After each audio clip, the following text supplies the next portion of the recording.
Hey, what's up guys? It's Sebastian Castillo here. If you're new to the channel, I am a high ticket closer, meaning that I take phone calls with people all over the world and I sell things to them. And this is one focus of the channel. And today I'll be talking about something that I started recently that has completely changed the way I look at sales and what I do. I started working with a trainer who's been mentored by the likes of Oren Klaff, who wrote a few books on sales, and Chris Voss, if you may have heard of FBI investigators. He's written a couple of books. So this guy is pretty accomplished. He's been in sales for a while, and he has a very unconventional approach. I've been doing sessions with him and working on a few key areas to really improve my results and not just close more deals, but more importantly, change people's lives. That's one of the big perspective shifts that I had.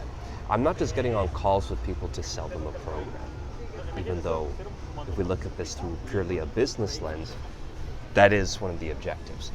But more importantly, I am here. Any closer is on calls with their prospects to call them out. Maybe not necessarily in a B2B setting, but in a B2C setting, for coaching, for weight loss and health, like what I do. I am there to make sure that these people don't continue to delude themselves, don't continue to lie to themselves about their situation, that they're gonna do something, that it's just a matter of finding the right program and all of this. These excuses and lies extend far beyond just their weight and their health.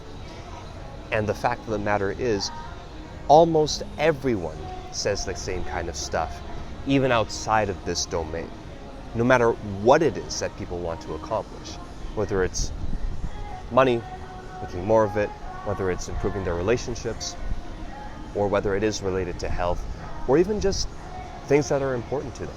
A lot of people end up deluding themselves, sometimes for years. And the funny thing is, since I've been doing this, working with this coach, he has called me out on the lies that I was telling myself. For example, I actually thought I was good at sales until I met this guy. And again, just to refer to an accolade he has, he's closed over $1 million worth of sales. Well over that. He's managed teams, he's done it all, and he's young. He's younger than me, in his early 20s. Some would say maybe he just got lucky that he discovered sales early on and he committed to it. That is the final piece of the puzzle, and that's what I'm going to talk about before I end off here and not make this video super long like usual. It all comes down to that commitment. The definition of commitment is that you are 100% in, right? There is no room for doubt or dilly-dallying or falling back and switching gears, right? When you commit, you're in it to win it.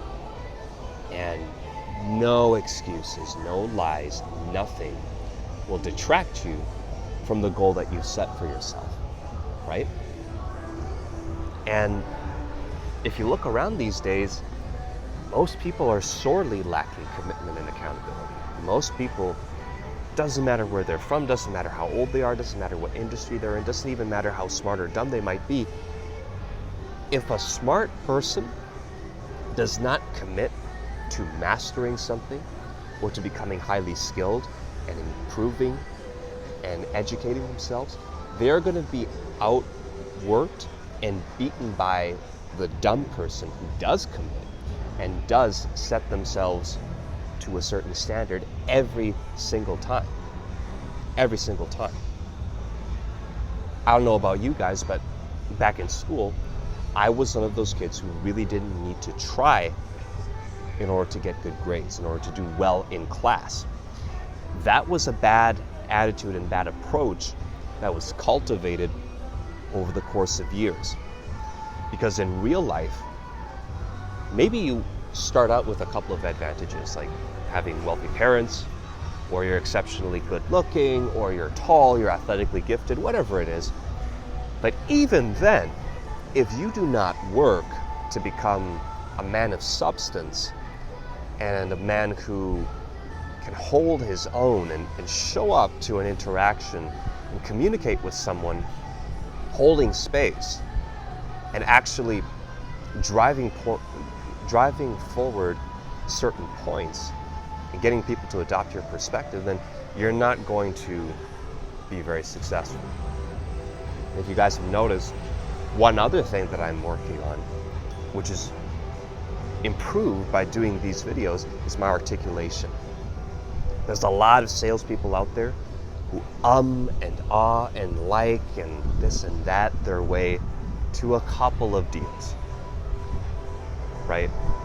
Usually lay down sales that would have been made no matter what, really.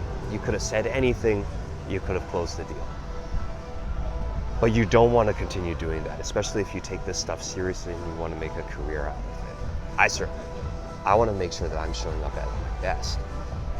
And in order to do that, I need to make sure that I'm not umming and awing and communicating any level of uncertainty in what I'm saying. Because those people get on calls with you, and not only are you representing the company or your own company, but you are there to transfer those feelings of certainty to the other person. There's, for example, plenty of weight loss and health coaching programs out there. The one I'm working with isn't the only one. But what really sets a good program and a good coach apart from all the others is that they will not hold back. They will not enable weak behavior, and they won't allow you to keep lying to yourself. They'll cut through your shield of lies with the sword of truth, to provide a simple analogy. And by doing so, you get to the core of the problem, you solve the problem. So let that be some food for thought, guys. This has been totally paradigm shifting for me lately.